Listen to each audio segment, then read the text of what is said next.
नमस्कार दोस्तों, आज के वीडियो में हम पढ़ेंगे राजनीतिक विज्ञान सेमेस्टर 1 का पॉलिटिकल साइंस का महत्वपूर्ण टॉपिक।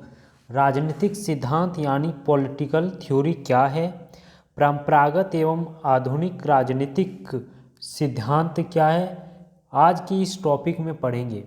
दोस्तों, इसका अगर पीडीएफ भी डाउनलोड करना है तो हम लिंक डिस्क्रिप्शन में डाल दूंगा। तो आइए शुरू करते हैं आज का टॉपिक।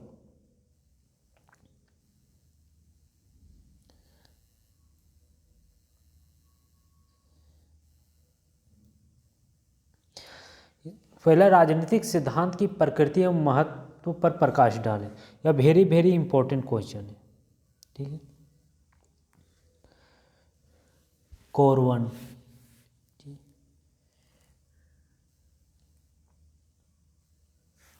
राजनीतिक सिद्धांत की प्रकृति किसी भी विषय की प्रकृति से हमारा अभिप्राय होता है। इसके मूलभूत, स्वाभाविक और सामान्य गुण तथा विशिष्ट तत्वों जो हमें अंतर्निहित होते हैं और उसे दूसरे विषयों से अलग करते हैं। राजनीतिक सिद्धांतों की प्रकृति और महत्व को निम्नलिखित आधारों पर समझा जा सकता है। राजनीतिक सिद्धांत तथा कुछ ऐसी समान शब्दावली में अंतर, सामान्य विशेषताएं, विशेष क्षेत्र तथा मुद्दे, महत्व। राजनीतिक सिद्धांतों की विभिन्न धाराएं, राजनीतिक सिद्धांतों का राजनीतिक चिंतन, राजनीतिक दर्शन शास्त्र तथा राजनीतिक शास्त्र में अंतर, राजनीतिक सिद्धांत का संबंध दार्शनिक और व्यवहारिक दृष्टिकोण से, राज्य तथा राजनीतिक संस्थाओं का अध्ययन। इस संदर्भ में राजनीतिक सिद्धांत के अतिरिक्त कुछ अन्य शब्दावली का प्रयोग भी किया जाता है, जैसे राजनीतिक चिंतन, राजनीतिक दर्शन, राजनीतिक शास्त्र आदि। यद्यपि इनका संबंध भी राज्य राजनीति और राजनीतिक संस्थाओं के अध्ययन से है, फिर भी राजनीतिक सिद्धांत इनमें संबंधित होते भी उनसे भिन्न है। राजनीतिक सिद्धांत का महत्व, समस्याओं का समाधान। राजनीतिक सिद्धांत राजनीति से संबंधित समस्याओं का समाधान करते हैं। मनुष्य पर नियंत्रण तभी हो पाता है जब संप्रभुता, राष्ट्रवादिता, प्रजातिवाद तथा युद्ध आदि के सिद्धांत सही होते हैं। यदि हमें अनिवार्यता तथ्यों का चुनाव करना होता है तो सिद्धांतों की बहुत आवश्यकता होती है। अवधारणात्मक भावना। ईस्टर्न ने राजनीतिक सिद्धांत की अवधारणा की भावना के विषय में लिखा है। राजनीतिक सिद्धांत की अवधारणात्मक विचारबद्धता के संग्रह तथा शोध से तथ्य को पाने की प्रेरणा मिलती है, उसे कई नई दिशा प्राप्त होती है। वह एक चलनी के रूप में पर्यवेक्षित तथ्यों के चयन में उपयोगी रहता है। यह न कि एक दिशा सूचक की तरह दिशा निर्देश करता है, वरना एक मापक के रूप में किसी विशिष्ट समय में विज्ञान द्वारा प्राप्त विकास की अवस्था पर भी प्रकाश डालता है। वैज्ञानिकता का प्रयत्न। अपनी वैज्ञानिकता के द्वारा राजनीतिक सिद्धांत राजनीतिक विज्ञान को सामान्यीकरण की प्रक्रिया की ओर अग्रसर करता है तथा उसे राजनीतिक व्यवहार में परिणत करने का प्रयत्न करता है। इसके लिए नवीन खोजें करता है और नए सिद्धांतों का निर्माण करता है। अनुशासन बनाए रखना। राजनीतिक विज्ञान एक एकीकरण, शोध, विभाजन आदि राजनीतिक सिद्धांत पर ही आश्रित रहता है, क्योंकि इससे व्यवहार में अनुशासन बनाए रखने में सहायता मिलती है। राजनीतिक घटनाओं तथा मूल्यों में संतुलन। राजनीतिक सिद्धांत राजनीतिक वास्तविकताओं, घटनाओं, अध्ययन प्रणालियों एवं मान्य मूल्यों में संतुलन स्थापित करता है। मान्य प्रगति में सहायक। वर्तमान समय में विज्ञान की प्रगति की ओर अधिक ध्यान दिया जाता है। इस दृष्टि से राजनीतिक सिद्धांत का महत्व बहुत बढ़ गया है, क्योंकि इसके आधार पर अनुभवों को संक्षिप्त करने तथा आगे की समस्याओं का समाधान लगाने में सहायता मिलती है। आधुनिक युग में राजनीतिक सिद्धांत महत्व के विषय में मार्गेंथो ने लिखा है कि परमाणु युग में शक्ति पर नियंत्रण रखने का मार्गदर्शन अनुभाविक राज सिद्धांत द्वारा प्राप्त होता है। राजनीतिज्ञों तथा प्रशासनिक अधिकारियों के लिए महत्व राजनीतिक सिद्धांत वास्तविक राजनीति के सभी रूपों का पूर्ण रूप सबके समक्ष रखता है। इस कारण इसका राजनीतिज्ञों, राजनेताओं, प्रशासकों तथा नागरिकों के लिए विशेष महत्व है, जो राजनीतिज्ञ कहते हैं। राजनीतिक सिद्धांत आडंबर तथा मिथ्या है। वास्तव में वे किसी भी राजनीतिक सिद्धांत का उपयोग नहीं करते। वे राजनीति की धारणाओं को बनाते हैं और परिकल्पना करके उनमें सुधार करते हैं। नेक्स्ट क्वेश्चन है, परंपरागत राजनीतिक सिद्धांत की खामियों पर प्रकाश डालिए। यदि हम परंपरागत रूप से राजनीतिक सिद्धांत के अध्ययन की ओर उन्मुख हो तो वह राज्य और सरकार के संस्थागत स्वरूप और दार्शनिक पक्षों के विषय में अनेक महत्वपूर्ण जानकारियां प्रदान करता है। आधुनिक युग में इसने नवीन विषयों तथा प्रणालियों को अपना लिया है। अतः आधुनिक राजनीतिक सिद्धांत की शुरुआत व्यवहारवाद के जन्म के उपरांत माना जाता है। इस विषय को तर्कसंगत बनाने के लिए इसको वैज्ञानिक प्रणालियों के साथ संबंध किया गया, क्योंकि इसमें मानव व्यवहार तथा क्रियाओं का अध्ययन होता है। इसलिए इसमें नवीन संकल्पनाओं, प्रतिमानों तथा विचारों को रखा गया है। इस प्रकार केवल राज्य सरकार तथा उससे संबंधित विषय ही नहीं, वरना राज्य के बिना राजनीति क्या रूप धारण करती, इसका अध्ययन भी किया जाने लगा है। राजनीतिक सिद्धांत का क्षेत्र इस कारण बहुत व्यापक होने लगा है। राजनीतिक सिद्धांत के आधुनिक दृष्टिकोण के अनुसार इसके प्रतिपाद्य विषय राजनीतिक मनुष्य तथा उसका व्यवहार, समूह संस्थाएं, प्रशासन, अंतर्राष्ट्रीय राजनीति, विचारवाद या विचारधारा, मूल्य, अर्थशास्त्र, समाजशास्त्र, सैन्य विज्ञान, सांख्यिकी, सर्वेक्षण आदि हैं। अर्नोल्ड बेस्ट के अनुसार इसकी 8 अध्ययन इकाइयाँ बताई है। नेक्स्ट है समूह। फर्स्ट है समूह, दूसरा है संतुलन, तीसरा है शक्ति नियंत्रण एवं प्रभाव, 4 में है क्रिया, 5 में अभिजन, 6 में चयन व निश्चित प्रक्रिया, 7 में पूर्वभाषित प्रक्रिया, 8 में कार्य राजनीति सिद्धांत के नवीन उपक्षेत्र। चलिए सामाजिक मूल्यों का अध्ययन। आधुनिक राजनीतिक सिद्धांत मूल्य निरपेक्षता पर बल देता है, किंतु वर्तमान में उत्तर व्यवहारवादी सामाजिक मूल्यों को मान्यता देने के संबंध में विचार करने लगे। उत्तर व्यवहारवादियों ने मूल्यों को अपने अध्ययन में स्थान देकर राजनीतिक सिद्धांत को उपयोग बनाने की दिशा में महत्वपूर्ण कदम उठाए हैं। राज्य व सरकार का अध्ययन।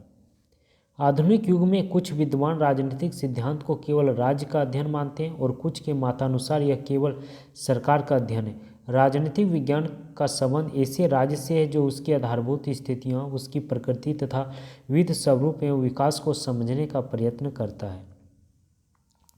तीसरा है मानव व्यवहार का अध्ययन।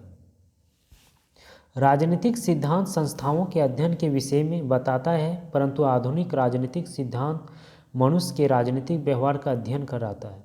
इसकी दृष्टि से मानव का व्यवहार चालन शक्ति के समान है। राजनीति के वास्तविक रूप के अध्ययन के लिए मानव व्यवहार का अध्ययन भी आवश्यक है। नेक्स्ट है समस्याओं का अध्ययन। मनुष्य की इच्छाओं तथा आवश्यकताओं का कोई अंत नहीं है, परंतु उनकी पूर्ति के साधन बहुत कम है। अतः समाज में विभिन्न प्रकार की समस्याओं या संघर्ष उत्पन्न होते हैं। लिप्सम ने लिखा कि राजनीति निरंतर विवाद की प्रक्रिया है। इन संघर्षों तथा समस्याओं के निराकार के लिए शक्ति की आवश्यकता पड़ती है।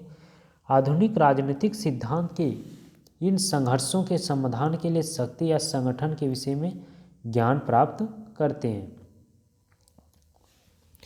5 में है राजनीतिक प्रक्रिया का अध्ययन। राजनीति केवल एक संस्था या संगठन नहीं, वरना एक प्रक्रिया है। इसमें कार्यकरण में जो प्रक्रिया देखने को मिलती है उसका भी अध्ययन किया जाता है। राजनीति विज्ञान में समानता, निर्वाचन विधि के निर्माण, दलों की क्रियाविधि, अधिकारियों के पारस्परिक संबंध का भी अध्ययन किया जाता है। शक्ति का अध्ययन। आधुनिक राजनीतिक सिद्धांत के विद्वानों ने शक्ति को राजनीति के केंद्र अवधारणा के रूप में स्वीकार किया है।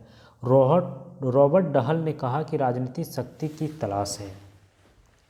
मैक्स वेबर ने कहा कि राजनीतिक शक्ति विभाजन में भाग लेने या उसे प्रभावित करने का संघर्ष है, चाहे वह राज्यों के मध्य हो या राज्यों के अंदर समूह के मध्य। कैटलिन ने माना कि शक्ति केवल चारू परिकल्पना है। 8 में नीतियों का अध्ययन। आधुनिक राजनीति शास्त्रों में डहल, स्टीन, लासवेल का उल्लेख है। इन विद्वानों ने राजनीतिक सिद्धांत के शक्ति व क्रिया का अध्ययन के देखा है। लासवेल राजनीतिक विज्ञान के नीति विज्ञान की संज्ञा प्रदान करता है। इसके फलस्वरूप इस विषय का अध्ययन सामग्री तीव्र गति से परिवर्तित हुई है। नेक्स्ट है राजनीतिक सिद्धांत के नवीन उपक्षेत्र। राजनीतिक का पुराना क्षेत्र एक प्रकार से समाप्त हो गया है। अब इसका स्थान कार्यात्मक विषयों ने ले लिया है। उदाहरणतः कार्यपालिका के अध्ययन के साथ साथ राजनीतिक नेतृत्व का भी अध्ययन किया जाता है। अब राष्ट्रीय राजनीति और शासन के अध्ययन के संबंध में अनेक तथा विभिन्न प्रकार के व्यवहारों से संबंधित नए विषय राजनीतिक सिद्धांत के अंग बन गए हैं। नेक्स्ट क्वेश्चन है, परंपरागत राजनीतिक सिद्धांत की प्रमुख लक्षण बताइए। परंपरागत राजनीतिक सिद्धांत के प्रमुख लक्षण समकालीन समस्याओं के समाधान का उद्देश्य, तार्किक तथा निगमनात्मक प्रणाली का प्रयोग, विषय के विशेषीकरण का अभाव, विशेष सामग्री की रूढ़िवादिता, वैज्ञानिक प्रणाली के प्रयोग का अभाव, समकालीन समस्याओं के समाधान का उद्देश्य। अरस्तु, प्लेटो आदि ने समकालीन समस्याओं के समाधान का उद्देश्य बनाया है। तार्किक तथा निगमनात्मक प्रणाली का प्रयोग। परंपरागत सिद्धांतों में विद्वान ने निगमनात्मक तार्किक प्रणाली का प्रयोग किया है। यद्यपि प्लेटो ने आगमनात्मक तथा निगमनात्मक दोनों प्रणालियों को समय समय पर पालन किया था, किंतु इसके तर्क द्वारा स्थापित निगमनात्मक प्रणाली का ही प्रयोग किया था। अरस्तु ने एक स्थान पर वैज्ञानिक प्रणाली का प्रयोग अवश्य किया था, परंतु उसने जिस विधि का प्रयोग किया है वह वास्तव में निगमनात्मक ही था।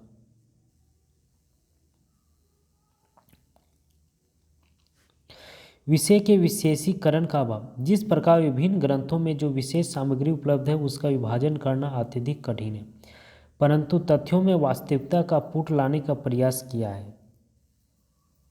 उदाहरणतः प्लेटो द्वारा लिखित रिपब्लिक को ले सकते हैं। इसमें विषय में यह निष्कर्ष निकालना अत्यधिक कठिन है कि उसको किसके अंतर्गत रखा जाए। इसका प्रमुख कारण यह है कि प्रस्तुत पुस्तक में जीवन के समस्त विषयों, कार्यों तथा घटनाओं का वर्णन किया गया। यही कारण है कि रिपब्लिक को राजनीति शास्त्र, अर्थशास्त्र, शिक्षा शास्त्र, मनोवैज्ञानिक तथा नीति शास्त्र आदि विषयों की उत्कृष्ट रचना माना जाता है। इसी हेतु कहा जाता है कि राजनीतिक सिद्धांत में स्वार्थता तथा स्वायत्तता का अभाव है। विशेष सामग्री या रूढ़िवादिता। परंपरागत राजनीतिक सिद्धांत में विशेष सामग्री या रूढ़िवादी पाई जाती। इस सिद्धांत में प्रायः सभी विचारकों ने अपने पृथक पृथक अध्ययन का विशेष क्षेत्र बना लिया है। इसके अंतर्गत राज्य, सरकार, राजनीतिक संस्थाएं, राज्य के लक्ष्य, न्यायप्रियता, लोक कल्याण, राज्य की उत्पत्ति तथा समाज की बुराइयों को दूर करने की बातें की बताई जाती है। इसमें न तो कोई अंतर पाया जाता है और न ही नवीनता ही। प्राचीन यूनान राजदर्शन, आधुनिक राजदर्शन का सृजन ह्यूमस तथा वर्क तक सभी ने इन्हीं विषयों पर अपने विचार प्रकट किए, परंतु आधुनिक काल में सभी प्रकार की राजनीति के अध्ययन पर विचार किया जाता है। वैज्ञानिक प्रणाली का प्रयोग का अभाव। परंपरागत राजनीतिक सिद्धांतों के विभिन्न अंगों में गणितीय परिणाम की वैज्ञानिक प्रणाली का प्रयोग नहीं हुआ है। यह संपूर्ण पद्धति अनुभव पर आधारित है। वैसी अरस्तु की अध्ययन पद्धति को वैज्ञानिक कहा जाता है, परंतु इसे तुलनात्मक पद्धति के साथ साथ अतीत के संचित अनुभव पर आधारित माना जाता है। यही कारण है कि उसमें आधुनिक युग के समान वैज्ञानिक प्रणाली का अभाव है।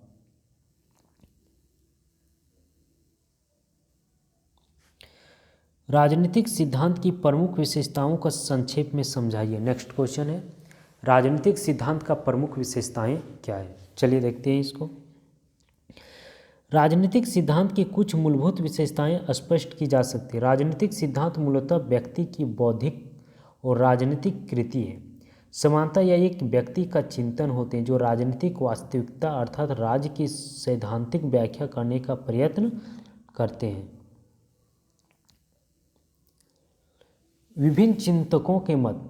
प्रत्येक सिद्धांत अपने आप में एक परिकल्पना होता है जो सही अथवा गलत दोनों हो सकता है और इसकी आलोचना की जा सकती है। अतः सिद्धांतों के अंतर्गत हम विभिन्न चिंतकों द्वारा किए गए अनेक प्रयत्न पाते हैं जो राजनीति जीवन के रहस्यों का उद्घाटन करते रहे। इन चिंतकों ने अनेक व्याख्याएं प्रस्तुत किए जो हो सकता है हमें प्रभावित न करें, परंतु जिनके बारे में हम कोई अंतिम राय सही अथवा गलत स्थापित नहीं कर सकते। राजनीतिक सिद्धांत राजनीतिक जीवन के उस विशेष सत्य की व्याख्या करते हैं जैसे कोई चिंतक उसे देखता या अनुभव करता है। ऐसे राजनीतिक सत्य की अभिव्यक्ति हमें प्लेटो के रिपब्लिक, अरस्तु के पॉलिटिक्स अथवा रोल्स के ये थ्योरी ऑफ जस्टिस में मिलती है। व्यक्ति, समाज व इतिहास का वर्णन। राजनीतिक सिद्धांत में व्यक्ति, समाज तथा इतिहास में व्याख्या होती है। ये व्यक्ति और समाज की प्रकृति की जांच करते हैं। एक समाज कैसे संगठित होता है और कैसे काम करता है, इसके प्रमुख तत्व कौन से हैं, विवादों के विभिन्न स्रोत कौन से, इन्हें किस तरह हल किया जा सकता है आदि। विषय विशेष पर आधारित। राजनीतिक सिद्धांत किसी विषय पर आधारित होते हैं, अर्थात हालांकि एक विचारक का उद्देश्य राज्य की प्रकृति की व्याख्या करना होता है, परंतु यह विचारक एक दार्शनिक, इतिहासकार, अर्थशास्त्री, धर्मशास्त्री अथवा समाजशास्त्री कुछ भी हो सकता है। अतः हम कई तरह के राजनीतिक सिद्धांत पाते हैं जिनमें इन विषयों की अद्वितीयता के आधार पर अंतर किया जा सकता है। नेक्स्ट है सामाजिक परिवर्तन के आधार। राजनीतिक सिद्धांत उद्देश्य केवल राजनीतिक वास्तविकता के समझना और उसकी व्याख्या करना ही नहीं है, बल्कि सामाजिक परिवर्तन के लिए साधन जुटाना और ऐतिहासिक प्रक्रिया को तेज करना भी। जैसे कि लास्की लिखते हैं, राजनीतिक सिद्धांत का कार्य केवल तथ्यों की व्याख्या करना नहीं है, परंतु यह निर्णय करना भी है कि क्या होना चाहिए। अतः राजनीतिक सिद्धांत सामाजिक स्तर पर सकारात्मक कार्य तथा उनके क्रियान्वयन के लिए सुधार, क्रांति अथवा संरक्षण जैसे साधनों की सिफारिश करते हैं। उनका संबंध साधन तथा साध्य दोनों से है। यह दोहरी भूमिका निभाते हैं, समाज को समझना और उसकी गलतियों में सुधार करने के तरीके जुटाना। विचारधारा पर आधारित। राजनीतिक सिद्धांत में विचारधारा का समावेश भी होता है। आम भाषा में विचारधारा का अर्थ विश्वासों, मूल्यों और विचारों की उस व्यवस्था से होता है जिसे लोग शासित होते हैं। आधुनिक युग में कई तरह की विचारधाराओं पाते हैं, जैसे उदारवाद, मार्क्सवाद, समाजवाद आदि। प्लेटो से लेकर आज तक सभी राजनीतिक सिद्धांतों की किसी न किसी विचारधारा का प्रतिबंध अवश्य है। राजनीतिक विचारधारा के रूप में राजनीतिक सिद्धांतों में उन राजनीतिक मूल्यों, संस्थाओं, व्यवहारों की अभिव्यक्ति होती है जो कोई समाज एक आदर्श के रूप में अपनाता है। उदाहरण के लिए पश्चिमी यूरोप और अमेरिकी के सभी राजनीतिक सिद्धांतों में उदारवादी विचारधारा प्रमुख रही। इसके विपरीत चीन और पूर्व सोवियत यूनियन में एक विशेष प्रकार के मार्क्सवाद की प्रभुता रही। इस संदर्भ में ध्यान देने योग्य बात यह है कि प्रत्येक विचारधारा स्वयं को सर्वव्यापक और परम सत्य के रूप में प्रस्तुत करती है और दूसरों को अपनाने के लिए बाध्य करती है। परिणाम स्वरूप वैचारिक संघर्ष आधुनिक राजनीतिक सिद्धांतों का एक विशेष अंग रहा है। नेक्स्ट क्वेश्चन और लास्ट क्वेश्चन, आधुनिक राजनीतिक सिद्धांत की विशेषताएं क्या है? आधुनिक राजनीतिक सिद्धांत की विशेषताएं क्या है?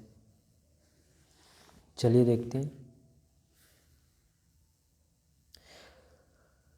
पहला, आधुनिक सिद्धांत की एक महत्वपूर्ण विशेषता उनकी इतिहास से विमुखता थी। समकालीन राजनीतिक चिंतकों का मानना है कि सिद्धांत को इतिहास से अलग नहीं किया जाना चाहिए। इन सिद्धांत ने राजनीतिक चिंतन के इतिहास के अध्ययन को पुनर्जीवित किया है। मानव क्रियाओं से संबंधित संपूर्ण ज्ञान की तरह कई तरह की व्याख्याएं और पूर्ण व्याख्याएं हो सकती। अतः मूल्यविहीन और तटस्थ राजनीतिक सिद्धांत की धारणा मूलतः गलत है। राजनीतिक सिद्धांत का संबंध अवधारणाओं का विश्लेषण भी है। इस संदर्भ में राजनीतिक सिद्धांत का कार्यक्षेत्र कुछ मुख्य अवधारणाओं जैसे प्रभुसत्ता, अधिकार, स्वतंत्रता, न्याय आदि को क्रमबद्ध अध्ययन करना है। राजनीतिक सिद्धांत में आदर्शक तत्व भी महत्वपूर्ण है। समकालीन राजनीति सिद्धांत का संबंध एक तरफ हमारी राजनीति और नैतिक गतिविधियों का मूल ढांचे क्रमबद्ध विस्तार करना एवं दूसरी तरफ न्याय, स्वतंत्रता, सार्वजनिक भलाई, सामुदायिक जमीन जैसे प्रमुख राजनीतिक मूल्यों का परीक्षण, उनकी पूर्ण व्याख्या करना है। पांचवा पॉइंट है राजनीतिक सिद्धांत का संबंध अभूत सैद्धांतिक प्रश्नों और विशिष्ट राजनीतिक मुद्दों दोनों से होता है। यह इस मान्यता पर आधारित कि उन परिस्थितियों के व्यापक परीक्षण किए बिना जो इनकी उपलब्धियां के लिए आवश्यक है, राजनीतिक धारणाओं की उनकी सही अर्थों में नहीं समझा जा सकता है। राजनीतिक सिद्धांत को समस्याओं के समाधान के प्रति जागरूक होना चाहिए। उन्हें प्रजातंत्र, बाजार, अर्थव्यवस्था, समान अवसर जैसी समस्याओं की संदर्भ में जांच करनी चाहिए। राजनीतिक सिद्धांत राजनीतिक विज्ञान के सैद्धांतिक पक्ष हैं जो प्रशिक्षण के आधार पर सैद्धांतिक निर्माण करने का प्रयत्न करते हैं।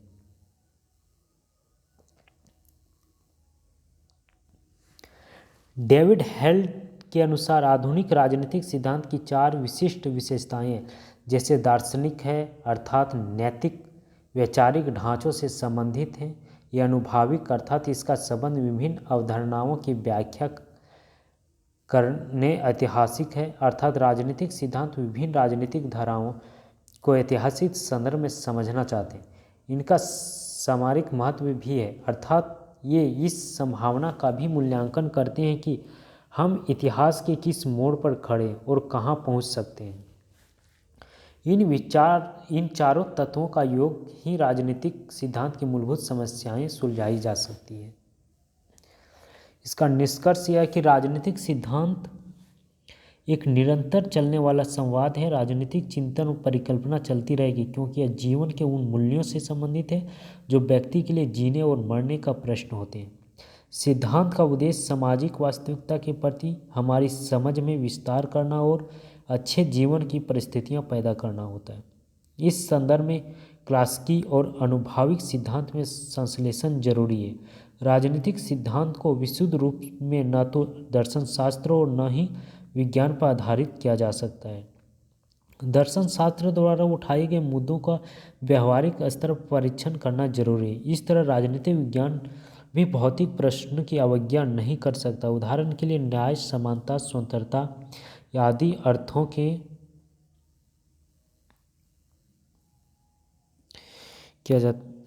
के वैज्ञानिक दृष्टिकोण नहीं समझा जा सकता है। इसी तरह बेकारी, भ्रष्टाचार, राष्ट्रों के झगड़े, अत्यधिक जनसंख्या, प्रदूषण, जातीय तनाव जैसी ही समकालीन समस्याएं होती हुई जिनके हल के लिए सभी प्रकार के प्रयत्नों की आवश्यकता है। जहां राजनीतिक वैज्ञानिक को कम इस बात की व्याख्या करना है कि राजनीति के संसार में घटनाएं कैसे और क्यों घटती है, वहाँ राजनीतिक दार्शनिकों का काम इस ज्ञान को मानवता का गहन समस्याओं के साथ संबंधित करना और इस बात की खोज करना कि समाज में स्वतंत्रता, समानता, न्याय और भाईचारे कैसे बढ़ाया जा सके ताकि लोगों के लिए अच्छे एवं भव्य जीवन परिस्थितियां पैदा की जा सकें।